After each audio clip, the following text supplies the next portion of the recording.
Library. Tout commence ici, pas dans l'argent, pas dans les opportunités, pas dans le réseau. Tout commence dans ton esprit, dans ce qui se passe quand personne ne te voit, dans ce que tu te dis quand tout se tait, dans ce réflexe intérieur qui décide si tu avances ou si tu recules. Tu penses choisir ta vie. En réalité, tu réagis à des automatismes, des peurs anciennes, des habitudes mentales, des réflexes émotionnels que tu n'as jamais vraiment choisis consciemment. Et tant que tu ne les observes pas, ils te gouvernent. Regarde ta vie honnêtement. Combien de fois tu as hésité alors que tu savais quoi faire? Combien de fois tu as reculé alors que l'opportunité était là? Combien de fois tu as saboté un élan par une pensée banale? Pas maintenant, pas encore, plus tard. Ce n'était pas de la stratégie, c'était un automatisme. Micro-histoire. Un jeune homme brillant a tout pour réussir. Intelligence, vision, ambition. Mais dès qu'il doit se montrer, parler, proposer, décider, son ventre se serre. Son esprit fabrique des scénarios d'échecs. Il recule, il attend. Il se dit qu'il se prépare. 10 ans passent. Il est toujours au même point. Pas parce qu'il est incapable, parce qu'il n'a jamais appris à ne plus obéir à sa peur. Tu ne manques pas de potentiel. Tu manques de stabilité intérieure. Tu crois que l'ennemi est dehors, la concurrence, le marché, l'économie, les autres. C'est rassurant, mais c'est faux. Le vrai combat se joue avant même que le monde te teste. Il se joue dans la seconde où une émotion te traverse et décide si tu obéis ou si tu choisis. La majorité confond pensée et vérité. Quand une peur apparaît, ils pensent que la situation est dangereuse. Quand un doute apparaît, ils pensent qu'ils ne sont pas prêts.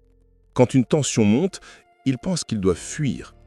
Ils prennent l'émotion pour un oracle, alors qu'elle n'est qu'un signal biologique. Ton cerveau est ancien. Il est programmé pour survivre, pas pour prospérer. Il fuit l'incertitude. Il déteste l'exposition, il évite le risque. Ce n'est pas un défaut, c'est un héritage. Mais si tu laisses ce système diriger une vie moderne, ambitieuse, financièrement exigeante, tu vivras en décalage permanent. La peur n'est pas ton problème. Ton obéissance à la peur l'est. Quand tu obéis à une émotion, tu la renforces. Elle gagne en vitesse, en autorité, en pouvoir. Et sans t'en rendre compte, ton identité change. Tu deviens quelqu'un qui fuit, puis quelqu'un qui hésite, puis quelqu'un qui regrette. À l'inverse, quand tu ressens une émotion sans lui donner la direction, quelque chose de totalement différent se produit. Tu observes, tu respires, tu choisis. Et à cet instant précis, ton identité se reprogramme. Ce n'est pas la confiance qui change ta vie. C'est ta capacité à agir sans attendre de te sentir confiant. Micro-histoire. Une jeune femme devait négocier son salaire. Elle avait peur. Sa voix tremblait. Son cœur battait vite. Mais elle a parlé quand même. Sans force. Sans théâtre. Simplement avec clarté. Elle est sortie de la pièce avec plus d'argent, oui. Mais surtout avec autre chose. Le respect d'elle-même. À partir de ce jour, sa vie a commencé à accélérer. Pas parce qu'elle était devenue courageuse, parce qu'elle avait cessé d'obéir à sa peur. Ce chapitre t'apprend une loi fondamentale. Tu ne deviens pas quelqu'un de fort quand tu ne ressens plus la peur. Tu deviens fort quand la peur ne décide plus pour toi. Regarde autour de toi. Les personnes que tu admires sont rarement les plus talentueuses. Ce sont les plus stables. Celles qui tiennent sous pression. Celles qui ne s'effondrent pas à la première critique. Celles qui ne changent pas d'identité à chaque échec. La stabilité intérieure est la vraie puissance. Pose-toi cette question sans détour. Qu'est-ce qui t'arrête vraiment aujourd'hui? Ce n'est pas le manque de temps, tu en perds tous les jours. Ce n'est pas le manque d'idées, tu en as trop. Ce n'est pas le manque d'outils, tu sais où chercher. Ce qui t'arrête, c'est un dialogue intérieur que tu n'as jamais remis en question. Je ne suis pas prêt. Je ne suis pas assez bon. Je vais échouer. On va me juger. Ce n'est pas le moment. Ce n'est pas des vérités, ce sont des scripts.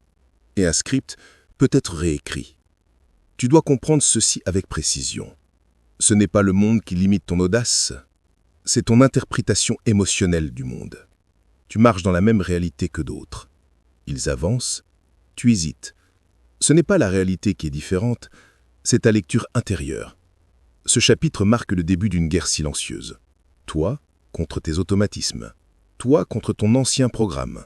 Et cette guerre ne se gagne pas avec de la motivation, elle se gagne avec de la lucidité.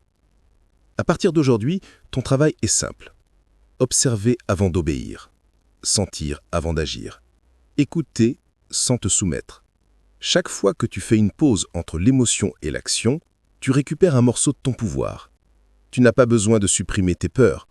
Tu as juste besoin de leur retirer le droit de vote.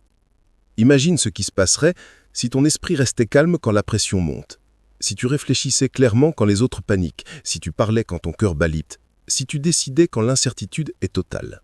Que vaudrait ta vie avec cette stabilité intérieure? Tu vois, la vraie confiance n'est jamais bruyante. Elle est lente, posée, dense. Elle ne cherche pas à impressionner, elle avance sans se justifier. La majorité des gens cherchent à se rassurer. Les bâtisseurs cherchent à se structurer. Et cette structure commence ici, dans ta capacité à ne plus être pris en otage par ton système émotionnel. Ce chapitre n'est pas un discours pour te faire sentir fort, c'est un miroir pour te rendre lucide. Tu ne perdras plus ta vie par manque de talent, tu la perdrais uniquement si tu refuses de reprendre le contrôle de ce qui se passe à l'intérieur. À partir d'ici, chaque fois que tu hésiteras, pose-toi une seule question. Est-ce que je choisis vraiment ou est-ce que je réagis? Cette question seule peut transformer ta trajectoire. Parce qu'un homme qui choisit ne subit plus. Et un homme qui ne subit plus devient très rapidement dangereux pour tout ce qui voulait le limiter. Si tu veux aller plus loin dans cette transformation intérieure et mentale, abonne-toi à The Millionaire Library. Et si tu veux approfondir, j'ai laissé une playlist complète qui t'attend dans la description. Chapitre 2.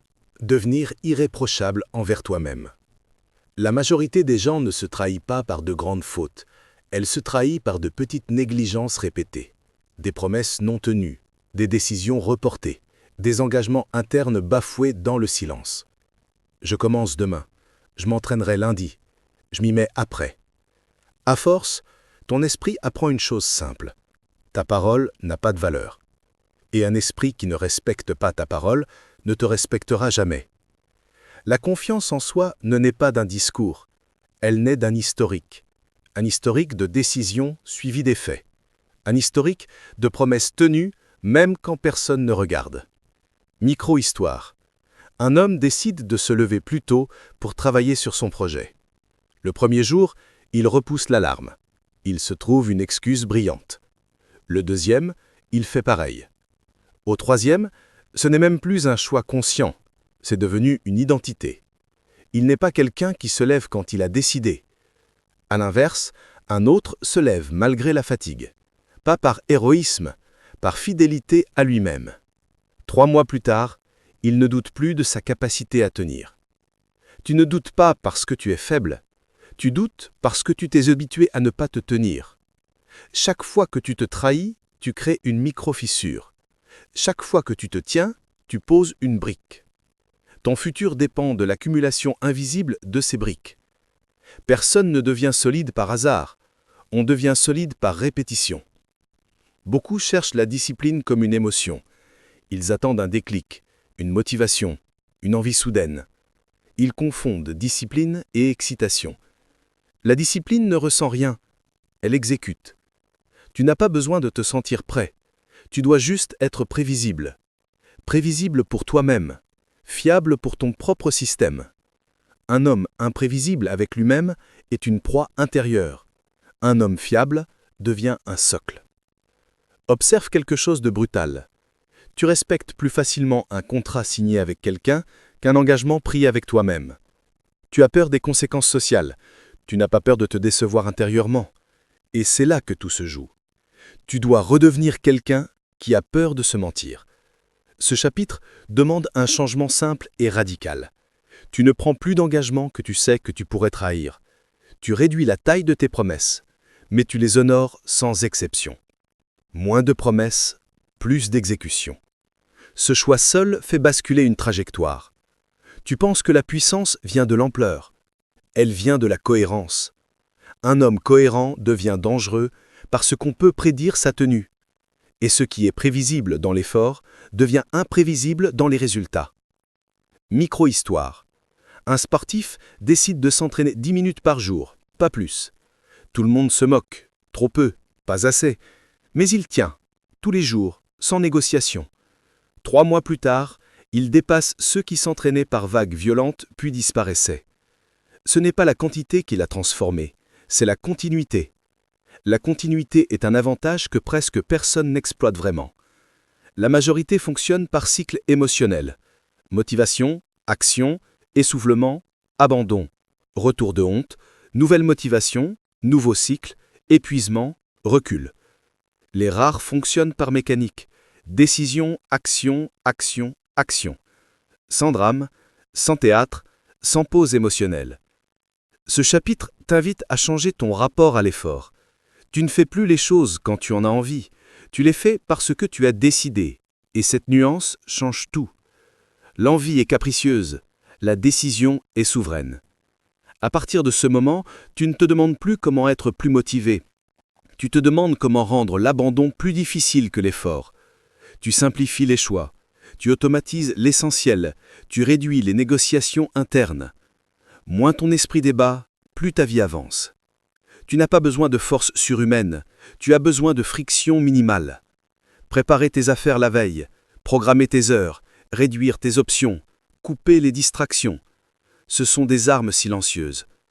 Chaque décision que tu rends automatique te libère de centaines de micro-fatigues invisibles, et cette énergie récupérée devient du carburant pour ta vraie trajectoire. Beaucoup s'épuisent parce qu'ils décident tout à chaque instant.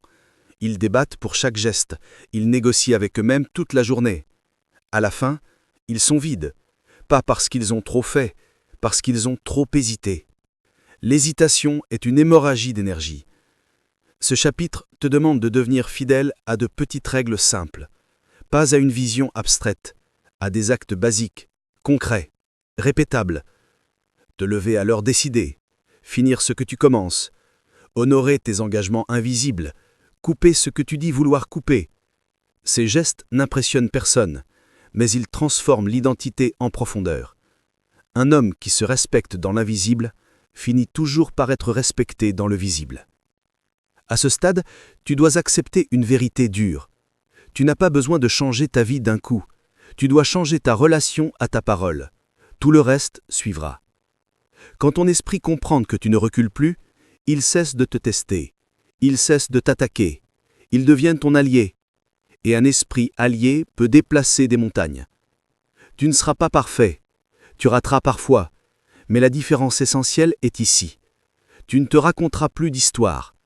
Tu rates, tu ajustes, tu continues. Sans flagellation, sans excuse, sans mise en scène. Ce fonctionnement est celui des trajectoires longues. Ce chapitre est peut-être le plus ennuyeux pour l'ego, et c'est pour cela qu'il est le plus puissant. Parce qu'il ne promet rien de spectaculaire. Il promet juste une chose que très peu atteignent réellement. Devenir irréprochable envers toi-même. Et quand tu le deviens, tout l'extérieur s'aligne avec un retard inévitable, mais certain. Parce que le monde finit toujours par traiter un homme exactement comme il se traite lui-même.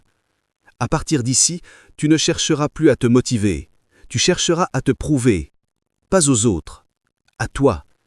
Et quand tu te prouves chaque jour, même dans l'ennui, même dans la fatigue, même dans le doute, alors la confiance n'est plus un concept, elle devient une conséquence.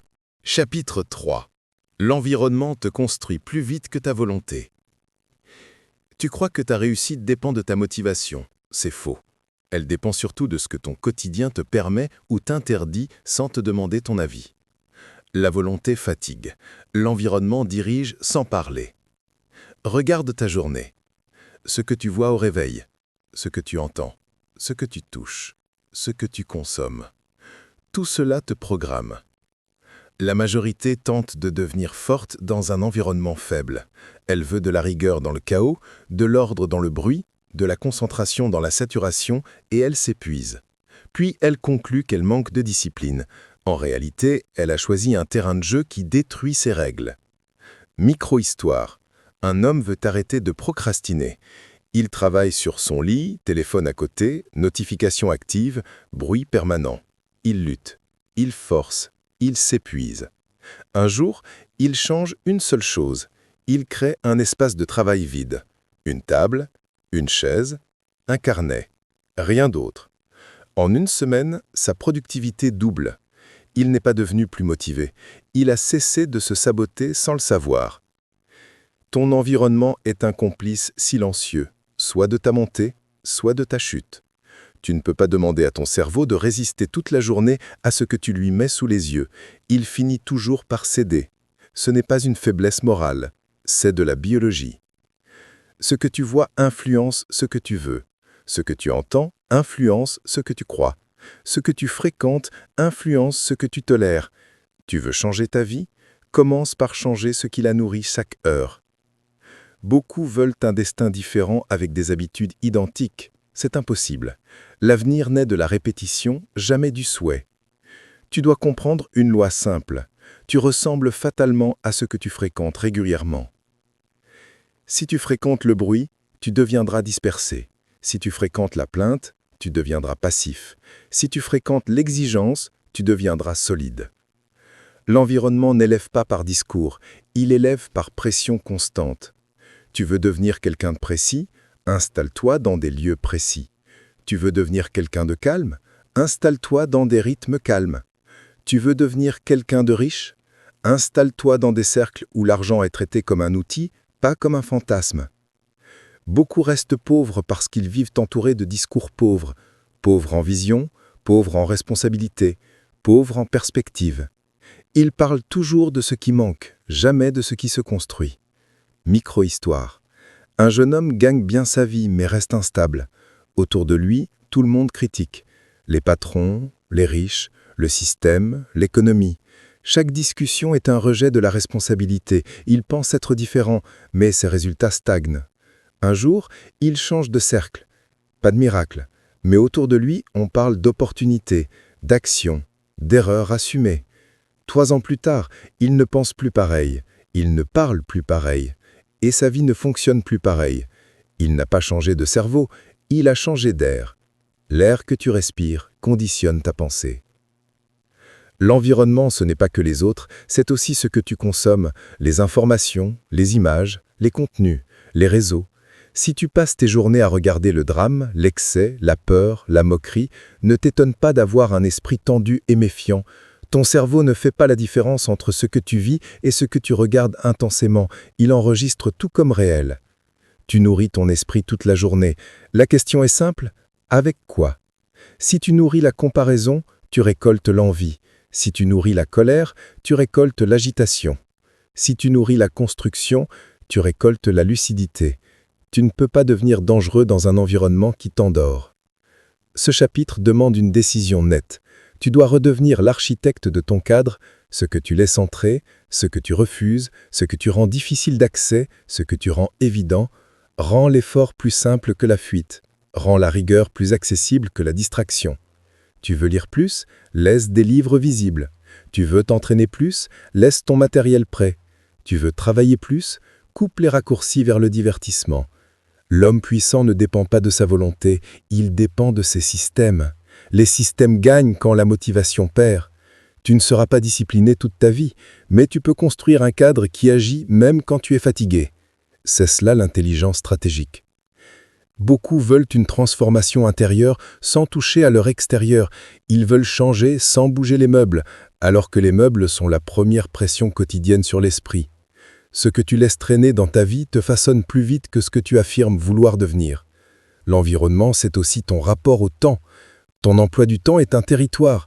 Si tu laisses tout au hasard, le hasard décidera pour toi. Si tu structures, tu reprends le contrôle. Un agenda vide est rarement un signe de liberté. Souvent, c'est un signe de dérive.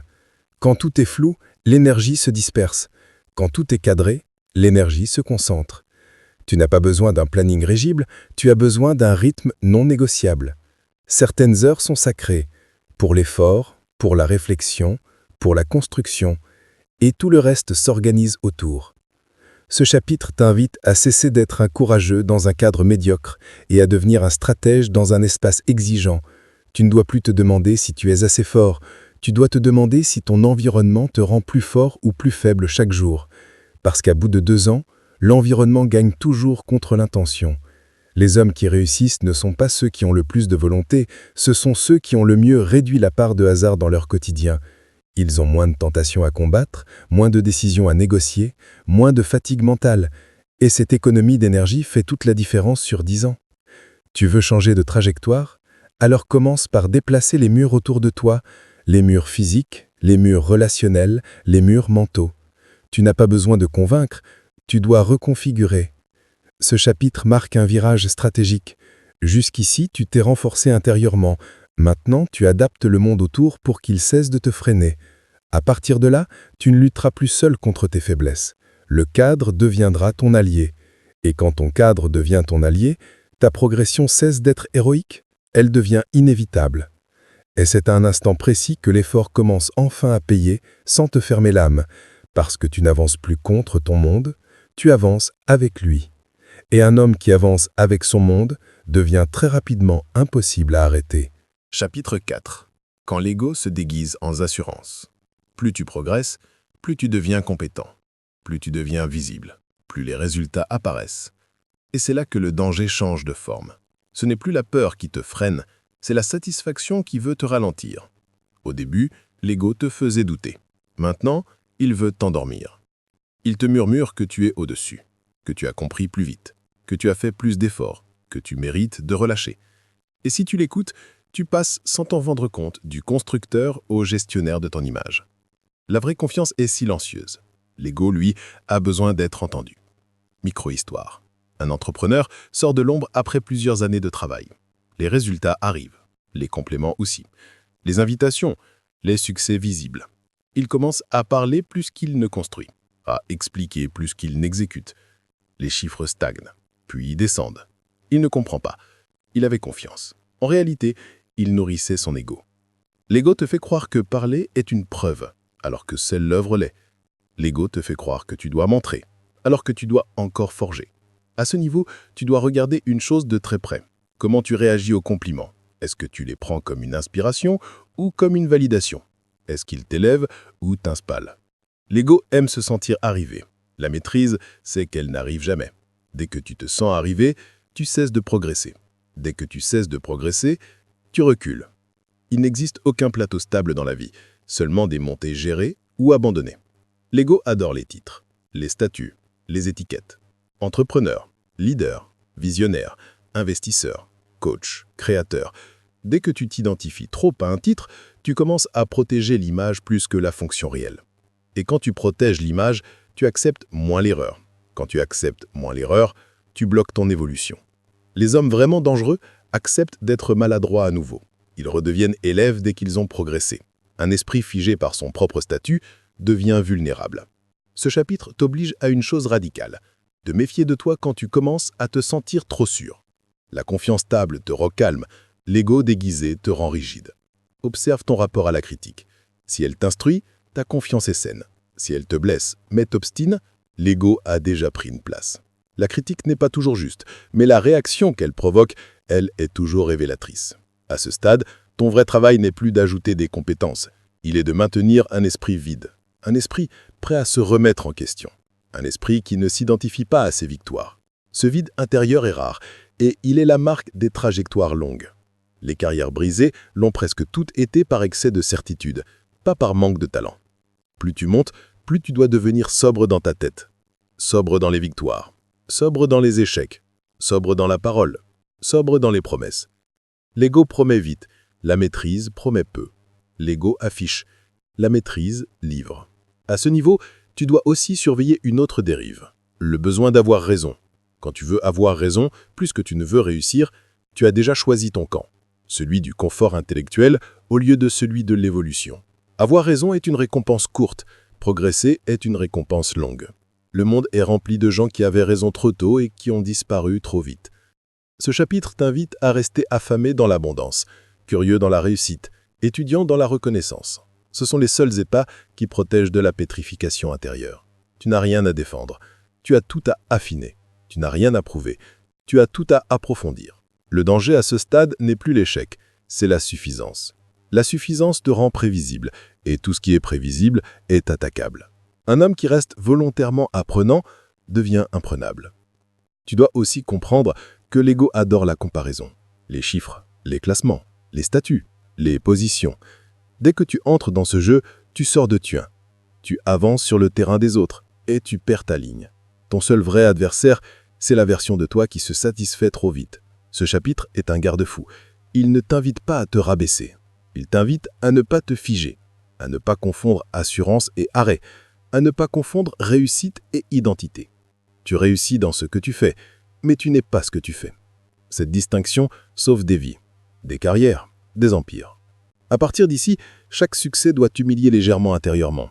Non pas par honte, mais par conscience du chemin qu'il reste. Chaque victoire doit te rappeler que tu as encore énormément à apprendre. L'homme vraiment confiant ne se protège pas de l'inconnu. Il s'y expose volontairement.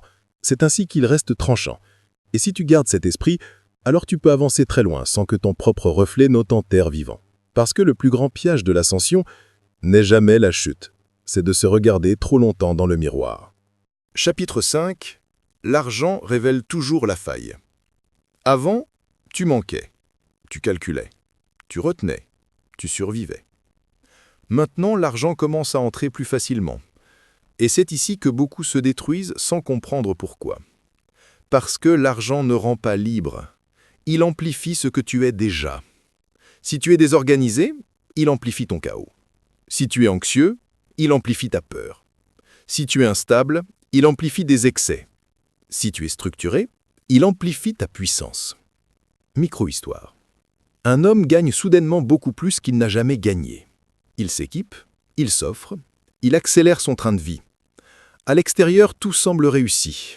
À l'intérieur, l'angoisse monte. Les charges augmentent, la pression aussi. 6 mois plus tard, il n'est pas plus riche, il est plus fragile. Un autre dans la même situation garde son niveau de vie. Il stocke, il structure, il investit lentement. 3 ans plus tard, il est imprenable. Même argent au départ, 2 destins opposés. L'argent n'a pas créé la chute, il a révélé l'absence de structure. Ce chapitre ne parle pas de combien tu gagnes, il parle de ce que tu fais quand tu gagnes, de ta relation réelle à l'abondance, de ce que tu fais quand la peur de manquer commence enfin à se taire. Beaucoup ne savent pas vivre sans peur.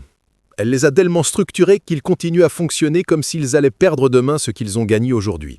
Alors ils consomment vite, ils sécurisent mal, ils s'agitent inutilement. La peur change de masque, mais elle reste au volant. Tu dois comprendre ceci avec précision. L'argent est un amplificateur de rythme. Si tu vas vite sans système, tu vas vite dans le mur. Si tu vas lentement avec système, tu vas lentement vers une domination silencieuse. L'argent respecte la patience. Il punit la précipitation. À ce niveau, tu dois bâtir 3 choses fondamentales. La réserve, la clarté et la discipline. La réserve te donne de l'air, la clarté te donne la direction et la discipline te donne la durée. Sans réserve, tu paniques vite. Sans clarté, tu dépenses mal.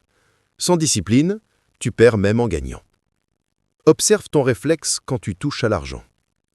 Est-ce que tu te rassures? Est-ce que tu dépenses pour compenser? Est-ce que tu montres? Est-ce que tu caches? Chaque geste financier est un aveu psychologique. Tu ne gères jamais de l'argent, tu gères toujours ta relation à la sécurité. Et cette relation est souvent blessée. Certains dépensent pour se sentir forts, d'autres pour se sentir normaux, d'autres pour se sentir aimés, d'autres pour se sentir libres.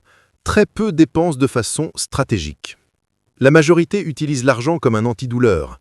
Les bâtisseurs l'utilisent comme un levier. À ce stade, tu dois apprendre à ralentir volontairement quand les chiffres montent. Ralentir tes décisions, ralentir tes engagements, ralentir tes promesses. Tu dois devenir plus froid au moment où tout invite à t'emballer. L'euphorie est un piège, plus violent que la peur. La peur te freine, l'euphorie te rend aveugle. Tu dois aussi changer ton rapport à la perte. Avant, perdre te terrifiait. Maintenant, tu dois apprendre à perdre consciemment. À risquer sans trembler, mais avec mesure, avec structure, avec limite définie à l'avance. Un homme qui a peur de perdre ne gagnera jamais grand. Un homme qui accepte de perdre sans devenir fou devient dangereux. Mais accepter de perdre ne veut pas dire jouer. Cela veut dire mesurer. Mesurer le risque, mesurer l'impact, mesurer le pire, mesurer la sortie. Ce chapitre t'apprend que l'argent demande un sang-froid supérieur à celui que demande la pauvreté. La pauvreté t'apprend la survie. L'abondance t'apprend la maîtrise. Ce sont deux écoles très différentes. L'honnêteté aussi devient plus difficile avec l'argent. Tu peux facilement te mentir, te dire que c'est une récompense, te dire que tu mérites, te dire que tu compenses des années de frustration. Tout cela est parfois vrai, mais si tu t'en contentes, tu arrêtes de construire. La richesse sans construction devient une anesthésie. Tu dois donc poser une règle simple. Chaque euro qui entre doit soit renforcer ta réserve, soit renforcer ta capacité à produire. Tout ce qui n'entre dans aucune des deux catégories est suspect. Ce n'est pas une règle d'avare, c'est une règle de souverain. Un souverain pense en territoire, pas en plaisir. L'argent t'oblige aussi à redéfinir ton entourage. Ceux qui t'aimaient quand tu n'avais rien, ceux qui te respectent quand tu gagnes, ceux qui te flattent quand tu dépenses. Tu dois apprendre à sentir la différence, sans devenir dur, mais sans devenir naïf. L'argent révèle la véritable nature des liens. Et il révèle aussi la tienne. À ce niveau, tu dois aussi apprendre à laisser l'argent travailler plus que toi. Ce n'est plus toi qui dois courir après chaque opportunité. Ce sont tes systèmes qui doivent le faire. Tes structures, tes investissements, tes créations. Tu passes d'un monde d'effort à un monde d'ingénierie.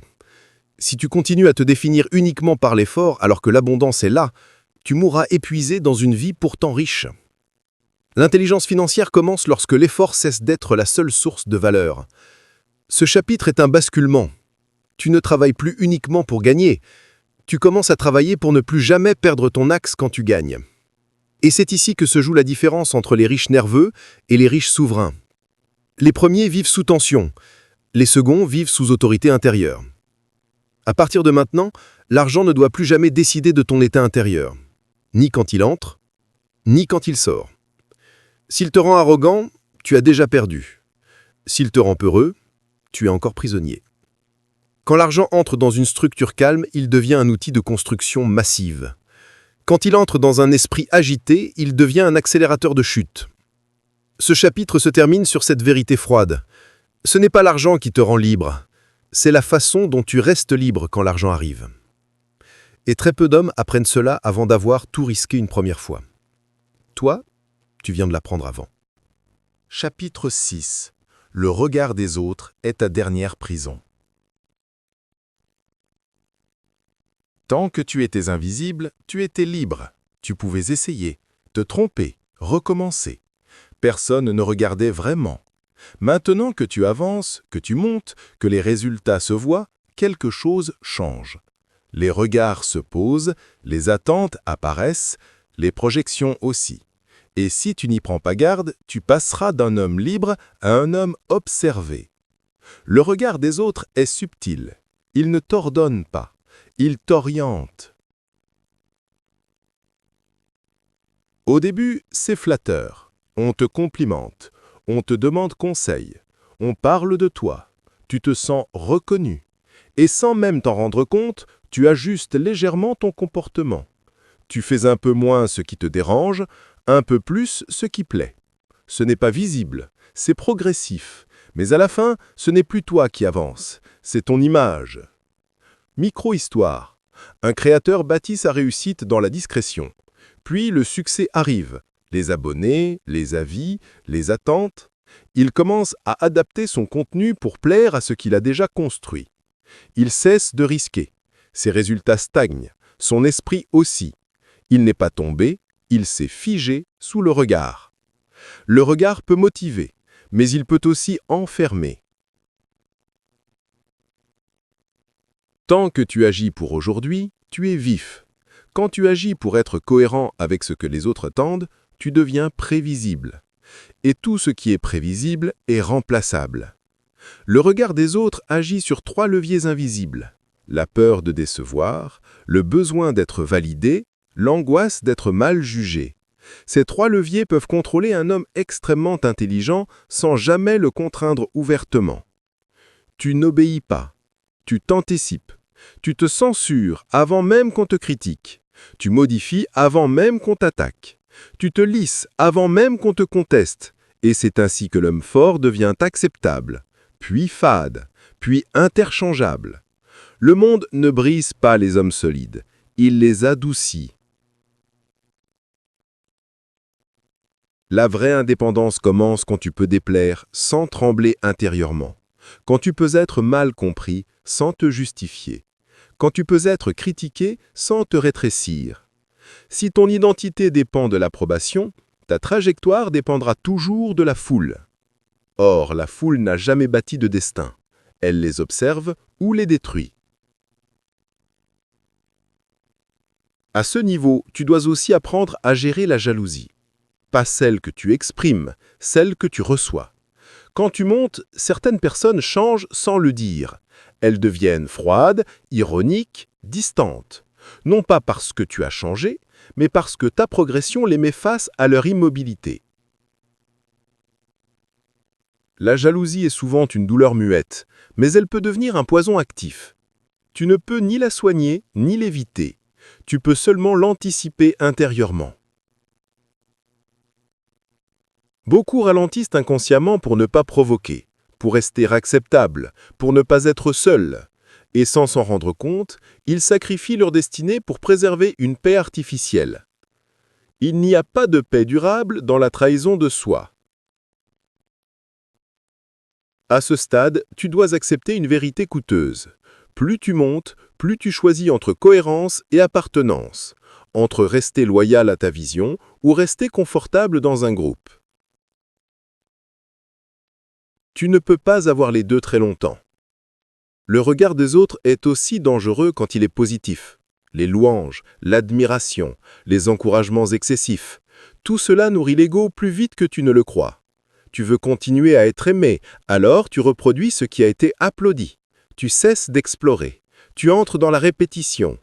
Et c'est la mort lente des trajectoires vivantes. L'évolution demande parfois de décevoir ce qui t'aimait hier. Ce chapitre t'apprend une chose fondamentale. Tu dois redevenir intérieurement invisible, même quand tu es vu.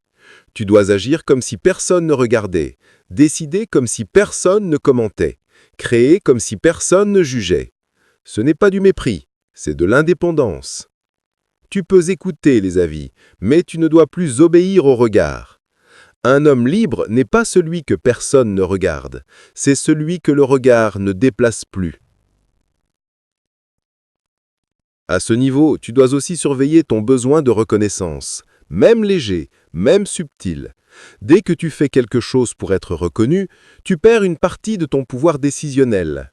Tu remets ton axe dans les mains d'autrui. Tu ne construis plus à partir de ton centre, tu construis à partir d'un miroir. Et un miroir ne montre jamais la profondeur.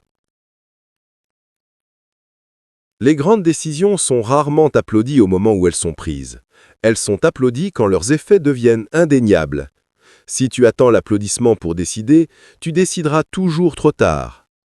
Le regard aime le confort, la vision aime l'avance. À partir de ce stade, tu dois apprendre à être seul même au milieu des autres, à ne pas chercher d'alliés émotionnels pour chaque pas important, à porter certaines décisions sans témoin. C'est pour cela que les trajectoires hautes deviennent silencieuses. Plus tu montes, moins tu expliques. Plus tu montes, plus tu assumes seul. Ce chapitre est une coupure symbolique. Tu ne travailles plus pour être validé, tu travailles pour être juste. Tu ne veux plus être applaudi, tu veux être aligné. Tu ne veux plus convaincre, tu veux bâtir. Et cette bascule est très rare, parce qu'elle impose de renoncer à une drogue universelle, l'approbation. Mais quand tu t'en détaches, quelque chose de radical se produit. Tu retrouves une liberté d'action que tu n'avais même pas au début. Une liberté qui ne cherche plus à plaire, une liberté qui n'a plus peur de déranger, une liberté qui ne s'excuse plus d'exister. Et c'est cette liberté-là qui donne naissance aux trajectoires les plus imprévisibles et les plus puissantes. Parce qu'un homme qui n'agit plus pour l'image, agit enfin pour la vérité de sa ligne. Et à partir de là, plus aucun regard ne peut réellement le détourner. Chapitre 7. La fatigue invisible qui détruit les trajectoires. Ce n'est pas le corps qui lâche en premier, c'est le sens. Tu peux encore travailler, encore produire, encore décider, mais intérieurement, quelque chose s'est asséché. Tu n'es pas fatigué physiquement, tu es fatigué profondément. Et cette fatigue-là est la plus dangereuse, parce qu'elle n'empêche pas d'avancer. Elle t'enlève juste la joie de construire. Alors tu continues par inertie. Tu gagnes encore, tu progresses encore, mais tu ne vibres plus. Micro-histoire. Un homme a tout ce qu'il voulait. Argent, indépendance, reconnaissance. Mais chaque matin, il repousse le moment de se lever. Non par paresse, par vide. Il n'a plus envie, il n'a plus faim. Il ne souffre pas, il est juste éteint. Et ce type d'extinction détruit plus lentement que l'échec, mais plus sûrement. La fatigue de l'âme ne vient pas du trop-plein de travail. Elle vient du décalage entre ce que tu fais et ce que tu es devenu. Tu continues parfois à courir après des objectifs qui ne correspondent plus à ta stature intérieure actuelle. Des rêves d'hier pour un homme d'aujourd'hui. Et ce décalage crée une lassitude sourde. Ce n'est pas que tu n'aimes plus avancer, c'est que tu n'aimes plus vers où tu avances. À ce stade, beaucoup s'autodétruisent de manière subtile. Excès, distraction, ruptures inutiles, décisions impulsives. Non pas parce qu'ils veulent chuter, mais parce qu'ils veulent sentir quelque chose. On détruit parfois pour se sentir vivant. Ce chapitre t'impose une pause intérieure, pas un arrêt extérieur, une clarification du pourquoi. Pourquoi tu te lèves encore? Pourquoi tu continues? Pourquoi tu veux encore plus? Si la réponse est floue, la fatigue s'installe. Si la réponse est nette, la fatigue recule. Tu dois comprendre ceci. La motivation revient toujours quand le sens est propre.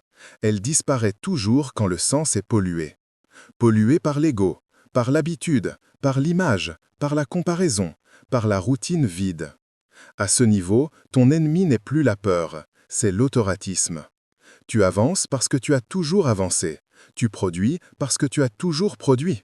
Tu gagnes parce que tu sais gagner. Mais tu ne sais plus exactement pourquoi. Un homme sans pourquoi finit toujours par se trahir sur le comment. Il bâcle, il s'absente émotionnellement, il devient mécaniquement efficace mais intérieurement absent. Ce chapitre t'invite à une chose rare, redevenir vivant dans ta propre trajectoire. Pas en changeant tout, en réajustant la source. Tu n'as pas besoin de tout détruire, tu as besoin de purifier ce qui te fait avancer. Le feu ne revient pas par la quantité, il revient par l'alignement. À ce stade, tu dois apprendre à alterner tension et vastitude, travail exigeant et espace vide, construction intense et respiration profonde. Si tu restes tout le temps sous pression, tu deviens dur. Si tu ne respires jamais, tu perds la sensibilité. Et un bâtisseur sans sensibilité devient un simple opérateur. Le vide n'est pas une perte de performance, il est un régénérateur de clarté. La fatigue de l'âme vient souvent d'un excès de contrôle. Tu veux tout maîtriser, tout sécuriser, tout prévoir. Et tu étouffes ta propre spontanéité, ton propre étonnement, ton propre jeu intérieur. Or, sans jeu intérieur, la réussite devient une prison dorée. Tu dois réintroduire de l'espace, du silence, de l'inutile, de l'inattendu. Pas pour t'échapper, pour te rappeler que tu es vivant. À ce niveau, tu dois aussi arrêter de te définir uniquement par ce que tu produis. Tu es plus vaste que tes résultats, plus profond que tes chiffres, plus ancien que tes succès récents. Si tu te réduis à ton rendement, tu t'assèches. L'arbre meurt quand il ne vit que pour ses fruits. La fatigue invisible est un signal noble. Elle te dit que tu es prêt pour un autre étage de maturité. Pas un étage de performance, un étage de conscience. Tu n'as plus besoin de prouver, tu as besoin de ressentir juste. Et ressentir juste, ce n'est pas devenu faible, c'est devenu précis intérieurement. À ce niveau, les grandes questions reviennent, pas dans le bruit, dans le calme. Qu'est-ce que je veux vraiment transmettre? Qu'est-ce que je refuse désormais de sacrifier? Qu'est-ce que je ne suis plus prêt à payer, même pour gagner? Ces questions ne font pas perdre de l'argent, elles empêchent de perdre son âme. Beaucoup d'hommes gagnent tout et se perdent eux-mêmes. D'autres perdent parfois et se retrouvent. Le second groupe est toujours plus dangereux sur le long terme. Ce chapitre marque un point de bascule rare. Tu ne construis plus uniquement ta réussite, tu commences à construire ta paix à l'intérieur de la réussite. Tu ne veux plus seulement monter, tu veux durer sans t'éteindre. Et cette exigence-là est infiniment plus haute que celle de la performance. Si tu traverses ce passage sans fuir, ni t'anesthésier dans le plaisir, alors tu accèdes à une force nouvelle, une force qui ne pousse plus, elle attire. Une victoire qui ne s'impose plus, elle s'installe. Et à partir de ce moment précis, tu n'es plus seulement un homme qui avance. Tu deviens un homme qui rayonne sans se consumer. Chapitre 8. Le point zéro.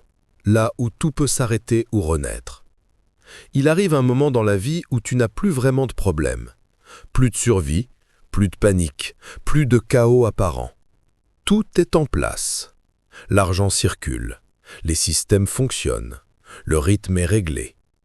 Et c'est précisément là que beaucoup meurent intérieurement sans jamais tomber extérieurement. Ce moment s'appelle le point zéro. Plus de tension, plus d'urgence, plus d'ennemis clairs. Autrefois, tu avançais pour sortir du manque, puis pour bâtir, puis pour prouver, puis pour durer. Maintenant, plus rien ne te menace vraiment. Et sans menace, l'esprit peut s'éteindre lentement. Micro-histoire. Un homme atteint tout ce qu'il avait fixé. Niveau de vie, indépendance, respect. Autour de lui, tout est calme, trop calme. Il n'a plus rien à conquérir. Il se lève chaque matin sans feu. Il n'est pas triste, il n'est pas malheureux. Il est vide de poussée. Il ne chute pas. Il s'immobilise. Et l'immobilisation prolongée est plus mortelle que l'échec. Le point zéro est un luxe dangereux parce qu'il ne fait pas mal. Tu n'as plus d'urgence pour te réveiller, plus de murs à casser, plus de dettes à fuir. Et sans pression, tu peux te diluer. À ce stade, l'homme se sépare en deux catégories. Ceux qui s'endorment dans le confort du plateau et ceux qui créent une nouvelle verticalité. La plupart s'endorment. Ils consolident, ils optimisent, ils sécurisent. Ils cessent de risquer, ils cessent d'explorer, ils cessent de se défier. Ils deviennent gestionnaires de leur propre passé. Le point zéro, c'est le moment où plus rien ne t'oblige, sauf toi. Tu n'as plus d'excuses, plus de bourreaux, plus d'ennemis. Il ne reste que ta responsabilité nue. À ce niveau, tu dois reposer une question radicale. Si je n'avais plus rien à prouver, est-ce que je continuerais à me pousser ? Si la réponse est non, alors ta trajectoire est déjà en train de s'éteindre. Le danger ici n'est pas l'abandon, c'est la tiédeur. Tu continues, mais sans feu, sans vision neuve, sans nécessité intérieure. Tu deviens correct, efficace, mais remplaçable par n'importe quel autre opérateur. Le monde n'a jamais été changé par des hommes tièdes. Le point zéro exige une décision rare, se recréer un vertige volontaire. Pas pour besoin, par choix. Créer une nouvelle montagne, un nouveau territoire intérieur, une nouvelle exigence. Pas pour gagner plus, pour rester tranchant. À ce stade, tu dois sortir du calcul. Tu ne peux plus fonder ta prochaine montée sur un besoin matériel. Il faut un enjeu existentiel, quelque chose qui dépasse ton confort, quelque chose qui t'oblige à redevenir élève. Les grands hommes renaissent plusieurs fois dans une vie. Les autres optimisent la première version jusqu'à l'usure. Tu dois redevenir maladroit quelque part, redevenir débutant, redevenir vulnérable par choix. Sinon, tu vas lentement t'enterrer sous ta propre stabilité. Le point zéro te confronte aussi à cette vérité nue. Tu n'es plus porté par le désir de devenir. Tu dois désormais choisir de l'être, chaque jour, sans promesse extérieure. Avant, tu étais tiré par l'avenir. Maintenant, tu dois te tirer toi-même. Peu de gens supportent ce niveau de liberté. Ils préfèrent rester dans des boucles de problèmes artificiels, des drames, des urgences factices, parce que le chaos donne au moins l'illusion de vivre une aventure. Mais l'aventure la plus haute commence quand plus rien ne pousse de l'extérieur. Ce chapitre marque la fin de toutes les excuses. Plus de manque, plus d'oppression, plus d'urgence. Juste toi, face à ta capacité de création pure. Soit tu redeviens un explorateur, soit tu deviens un conservateur. L'explorateur se perd parfois. Le conservateur se fiche toujours. À ce niveau, tu dois aussi accepter que personne ne t'applaudira pour ta prochaine montée. Elle sera intérieure, silencieuse, invisible. Et pourtant, elle décidera de tout ce que tu laisseras derrière toi. Tu ne seras plus porté par l'admiration. Tu le seras par la justesse. Le monde ne verra peut-être même pas ton combat, mais ton âme, elle, le verra. Le point zéro est l'endroit où l'homme cesse d'être un survivant. Il devient un créateur conscient. Et cette bascule est la plus exigeante de toutes, parce que tu n'as plus rien à fuir, juste quelque chose à devenir. Si tu traverses ce niveau sans t'endormir, alors il ne restera plus qu'une étape, la dernière, celle qui ne te concerne plus seulement toi. Le prochain chapitre ne parlera plus de ton feu, il parlera de ce que ce feu éclaire autour de toi. Et ce sera l'épreuve ultime. Chapitre 9. Devenir un point d'impact, pas un simple gagnant. Tu n'es plus dans la survie, tu n'es plus dans la conquête, tu n'es plus dans la démonstration, tu entres dans l'influence réelle. L'influence ne se mesure pas en audience, elle se mesure en transformation. Combien d'êtres se redressent parce que tu tiens droit? Combien osent parce que tu oses sobrement? Combien ralentissent leur chute parce que tu ne triches pas? La véritable influence n'est jamais visible en surface. Elle agit dans les décisions silencieuses des autres. À ce stade, tu comprends une vérité froide. Tu n'as jamais travaillé seulement pour toi, même quand tu le croyais. Chaque choix, chaque renoncement, chaque rigueur construisait déjà un modèle que d'autres allaient un jour regarder sans te le dire. Tu as toujours été observé, même quand tu étais invisible. Ce chapitre te fait entrer dans une autre responsabilité. Tu ne peux plus te permettre certaines bassesses, certaines lâchetés, certaines distractions, non par morale, par cohérence énergétique. Quand tu tombes aujourd'hui, ce ne sont plus seulement tes genoux que tu touches, ce sont aussi ceux de ceux qui te regardent en silence. Tu n'as pas demandé ce rôle, mais tu l'as mérité par ta tenue. L'erreur à ce niveau serait de devenir exemplaire. L'exemplarité est souvent un masque. Tu n'as pas à être parfait, tu dois rester vrai. Vrai dans ta rigueur, vrai dans tes erreurs, vrai dans tes limites, vrai dans tes silences. Les hommes ne se transforment pas au contact de figures idéales. Ils se transforment au contact de figures droites. La droiture n'impressionne pas, elle stabilise. À ce stade, tu dois aussi comprendre que ta réussite ne te donne aucun privilège intérieur. Elle t'enlève toutes les excuses. Tu ne peux plus dire « je ne savais pas ». Tu ne peux plus dire « je ferai plus tard ». Tu ne peux plus dire « ce n'est pas le moment ». Tu sais, et tu sais que tu sais. Et c'est cela qui rend ce niveau si exigeant. Tu avances désormais sans alibi. La transmission commence ici. Pas quand tu enseigneras, pas quand tu parleras, pas quand tu conseilleras.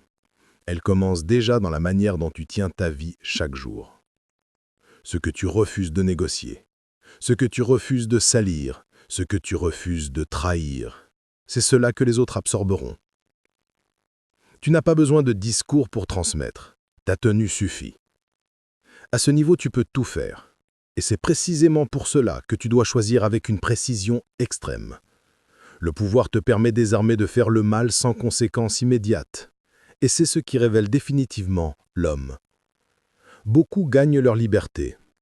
Peu gagnent la noblesse d'en être digne. Être digne de ta liberté, c'est ne pas t'en servir pour écraser, c'est ne pas t'en servir pour jouir sans conscience, c'est ne pas t'en servir pour fuir ce qui t'incombe. Un homme libre qui fuit devient dangereux. Un homme libre qui assume devient rare.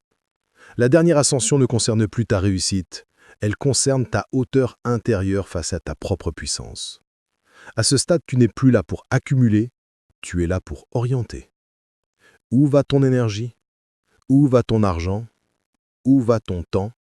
Où va ton attention? Ces 4 flux déterminent désormais ton héritage réel, qu'il soit voulu ou accidentel. Tu peux construire un monde qui rend les autres dépendants ou un monde qui rend les autres souverains. Tu peux produire de la peur ou de la clarté. Tu peux nourrir le bruit ou structurer le silence. C'est maintenant que tout se joue pour de vrai. Conclusion. Ce livre ne t'a jamais parlé d'objectifs comme on parle à un enfant. Il ne t'a pas promis des rêves faciles. Il t'a guidé à travers des seuils que très peu acceptent de traverser consciemment. Tu as appris à ne plus obéir à tes peurs, à tenir ta parole, à choisir ton environnement, à déjouer l'ego, à structurer l'argent, à survivre au regard, à traverser la fatigue de l'âme, à renaître au point zéro et enfin à porter ta puissance avec calme. Tu n'es plus un homme en recherche, tu es devenu un homme en position. Mais ce que tu fais de cette position t'appartient entièrement. Tu peux devenir un fardeau pour le monde ou une colonne. Tu peux devenir un exemple de dureté ou un exemple de stabilité. Tu peux devenir un écho de plus ou une source. Tout ce que tu as construit jusqu'ici n'avait qu'un seul but réel, t'emmener assez loin pour que tes actes comptent au-delà de toi. À partir de maintenant, chaque jour est un choix silencieux entre deux destins. Celui de l'homme puissant qui consomme et celui de l'homme puissant qui structure. Le premier facilite un temps, le second transforme durablement. Tu n'as plus besoin de prouver, tu as besoin d'incarner. Et ce que tu incarnes dépasse déjà ton nom. Si ce livre a éveillé quelque chose de stable en toi, alors cette trajectoire ne fait que commencer. Abonne